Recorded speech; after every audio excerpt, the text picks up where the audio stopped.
ਤੁਸੀਂ ਦੱਸੋ ਰਿਸਪੈਕਟ ਕਰਦੇ ਹੋ ਕਿ ਡਰਦੇ ਹੋ? ਨਹੀਂ ਹੁਣ ਮਜਬੂਰੀ ਵੀ ਤੇ ਹੈ। ਉਹਨਾਂ ਨੇ ਗੱਲ ਹੀ ਮੁਕਾਤੀ। ਕੋਈ ਜੁਗਤ ਆਂਦੀ ਤੁਹਾਨੂੰ? ਨਹੀਂ ਐਡੀ ਵੱਡੀ ਜੁਗਤ ਮੇਰੇ ਕੋਲ ਖਲੋਤੀ ਹੋਈ ਤੇ ਮੈਂ ਜੁਗਤ ਨੂੰ ਕੀ ਕਰਨਾ। ਮੈਨੂੰ ਇਹ ਦੱਸੋ ਕੀ ਲੈਣ ਕੀ ਇੱਥੇ ਆਏ ਹੋ ਤੁਸੀਂ? ਇੱਥੇ ਅੰਬ ਲੈਣ ਆਇਆ। ਲੱਭੇ? ਨਹੀਂ ਲੱਭੇ ਨਹੀਂ। ਤੇ ਫਿਰ ਇੱਥੇ ਅੰਬ ਲੈਣ ਕੀ ਲੈਣ ਆਇਆ? ਤੇ ਉਹ ਲੱਭਣੇ ਫਿਰਦੇ ਆ ਕਿਤੋਂ ਲੱਭਦੇ ਨਹੀਂ। ਤਮੀਜ਼ ਨਾਲ ਗੱਲ ਕਰਨੀ ਹੈ। ਆਮ ਨਹੀਂ ਕਹੀਦਾ, ਮੈਂਗੋ ਕਹੀਦਾ। ਅੱਛਾ ਮੈਂਗੋ। ਅੱਛਾ ਵੈਸੇ ਮੈਂ ਨਾ ਥੋੜਾ ਐਕਟਿੰਗ ਕੀਤੀ ਸੀ ਗੁੱਸੇ ਦੀ, ਲੇਕਿਨ ਹੋਇਆ ਹੀ ਨਹੀਂ ਯਾਰ। ਵੀ ਵਿੱਚ ਹੱਸ ਮੈਂ ਵੀ ਹੱਸ ਗਈ ਹੈਗੀ। ਪਿੰਡ ਤੋਂ ਮੈਂ 248 ਮਾਲੜੀ ਜ਼ਿਲ੍ਹਾ ਟੋਬਾ। ਤੁਸੀਂ ਘਰ ਦਾ ਹੀ ਐਡਰੈਸ ਦਿੱਤਾ, ਕੋਈ ਪਹੁੰਚੇਗਾ ਤਾਂ ਪਹੁੰਚ ਜਾਣ। ਤੁਹਾਨੂੰ ਕੋਈ ਟੈਨਸ਼ਨ ਨਹੀਂ ਹੈ ਵਾ ਚਾਹ ਪਾਣੀ ਪਾਣੀ ਹੋਰ। ਜਿੰਨੀ ਤੁਹਾਡੀ ਤਾਰੀਫ ਕਰਾਂ ਉਨੀ ਸੋਹਣੀ ਤੂੰ, ਜਿੰਨੀ ਤੇਰੀ ਤਾਰੀਫ ਕਰਾਂ ਉਨੀ ਸੋਹਣੀ ਤੂੰ। ਚਿਮਟੇ ਵਰਗੀਆਂ ਲੱਤਾਂ ਦੇ ਫੋਕਣੀ ਵਰਗਾ ਮੂੰਹ। ਨਮਕ ਹਰਾਮ, ਨਮਕ ਹਰਾਮ।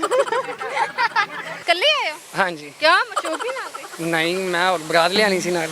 ਨਹੀਂ ਮਸ਼ੂਕ ਦਾ ਆਖਿਆ, ਬਰਾਤ ਦਾ ਨਹੀਂ। ਕੀ ਕਰ ਰਹੇ ਹੋ? ਇੱਥੇ ਤੇ ਬਸ ਅੱਖਾਂ ਵੇਖਣ ਆਏ ਆ। ਜਾਂ ਅੱਖਾਂ ਠੰਡੀਆਂ ਕਰਨ ਆਏ ਹੋ? ਨਹੀਂ ਠੰਡੀਆਂ ਨਹੀਂ ਨਾ ਕਰਨੀਆਂ। ਨਾ ਨਾ ਅੱਖਾਂ ਵੇਖਣੀ, ਅੱਖਾਂ ਠੰਡੀਆਂ ਕਰਨ ਆਏ ਹੋ। ठंडियां करने के घर बर्फ पई है मुंह पे ला रही है। ਕੀ ਕਰ ਰਹੇ थे ਤੁਸੀਂ? कुछ नहीं, पिक्स बना रहे थे। कौन सी पिक्स बना रहे थे? Beautiful pics. ब्यूटीफुल। नमक हराम नु इंग्लिश विच की आखीदा है? हाँ जी, इसी को हरामी कहते हैं। ਜੁਗਤ ਤੇ ਨਹੀਂ ਆਂਦੀਆਂ ਲੇਕਿਨ ਥੋੜੀ ਭੁੱਲ ਗਈਆਂ ਨੇ। ਓ ਮਾਈ ਗॉड। ਜੀ ਨਾ ਕੁੜੀਆਂ ਨਾ ਰਕਸ਼ੇ ਵਾਲੇ ਨੂੰ ਕਹਿੰਦੀਆਂ ਨੇ ਕਿ ਮੈਨੇ ਨਾ ਗੁਲਸ਼ਨ ਪਾਰਕ ਜਾਣਾ ਹੈ, ਕਿਤਨੇ ਪੈਸੇ? ਉਹ ਕਹਿੰਦਾ 50 ਰੁਪਏ ਤੇ ਨਾਲ ਹੀ ਆਪਣੀ ਆਈ ਤੇ ਆਈ ਹੈ। ਹੁਣੇ ਤਾਂ ਮੈਂ 5 ਦੇ ਕੇ ਆਈ ਆ। कोई भी नहीं हंसा। लड़कियां वगैरह देख रहे हैं बस। लड़कियां वगैरह? हाँ जी। किन्नियां का देखियां ने? बस आप ही देखियो फिलहाल तो। मेरे तो अलावा बस आप इतनी प्यारी हो कि देखा नहीं कि बस। ऐ तो चवल मारी ने मेरे वीरे। पहले जाके ऐनक लगवा के आ।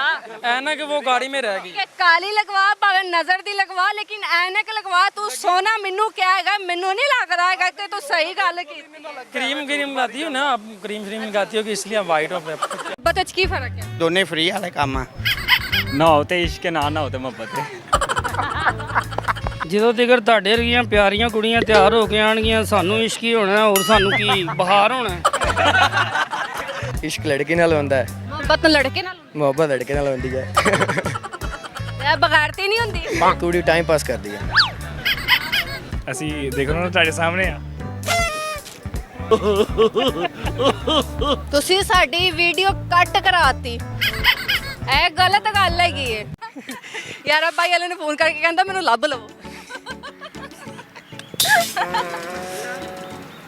ਜੀ ਜੁਗਤ ਲਾਵਾਂ ਹੁਣ। ਇਹਦੇ ਸਾਰੇ ਭਰਾ ਛੋਟੇ ਛੋਟੇ ਹੈਗੇ ਨੇ ਤੇ ਦੁੱਧ ਲੈਣ ਗਿਆ ਤੇ ਪਤੀਲੇ ਦੇ ਥੱਲੇ ਹੀ ਹੋ ਕੇ ਆ ਗਿਆ। ਕਹਿੰਦਾ ਅੰਮੀ ਦੁਕਾਨ ਬੰਦ ਹੈਗੀ ਏ। ਇਹਦੇ ਭਰਾ ਵੀ ਛੋਟੇ ਛੋਟੇ ਆ। ਸਾਰਾ ਦਿਨ ਵੱਡੇ ਵੱਡੇ ਨੇ। ਸਾਰਾ ਦਿਨ ਕੰਮ ਕਰਦੇ ਆ। ਰਾਤ ਨੂੰ ਆਉਂਦੇ 10 ਵਜੇ ਦੀ ਟੀਵੀ ਦੇ ਤੇ ਗੁਆਂਢੀਆਂ ਦਾ ਬੰਦਾ ਬੂਹਾ ਖੜਕਾ ਕਹਿੰਦੇ ਭਾਈ ਸਾਡਾ ਕੁੰਡਾ ਲਾ ਦੇ, ਅਸੀਂ ਸੌਣਾ। ਇਹ ਭਾਈ ਨੂੰ ਅੰਗੂਰ ਲਾ ਲੈਂਦੇ, ਆਲੂਆਂ ਦੀ ਆਵਾਜ਼ ਲਾਉਂਦੇ ਹੁੰਦੇ। ਮੈਂ ਕਿਹਾ ਘਰ ਕਹਿੰਦੇ ਮੱਖੀ ਨੂੰ ਭੁਲੇਖਾ ਪਾ ਰਿਹਾ। ਇਹਨੇ ਚੀਨੀ ਦੇ ਉੱਤੇ ਨਮਕ ਲਿਖਵਾ ਲਿਆ। ਮੈਂ ਕਿਹਾ ਹੈ ਕਿ ਕਹਿੰਦਾ ਕੀੜੇ ਨੂੰ ਧੋਖਾ ਦੇ ਰਿਹਾ ਵਾ। ਆਇਆ ਜਦੋਂ ਕਿ ਆਪ ਕੀੜੀ ਹੈਗੀ ਇੱਕ। ਦੁਕਾਨ ਤੇ ਆਂਦੇ ਆ ਕਹਿੰਦੇ ਭਾਈ ਸਾਬਣ ਆਇਆ, ਕਹਿੰਦਾ ਹੱਥ ਹੋ ਗਿਆ, ਅੱਧਾ ਕਿਲੋ ਚੀਨੀ ਤੋਲ ਦੇ। ਉਹਦੇ ਵਿੱਚ ਤੇ ਦੇਖੋ ਨਾ, ਮੈਂ ਸਾਫ ਸੁਥਰਾ ਸੀ, ਮੈਂ ਗੱਲ ਕਹਿਤੀ।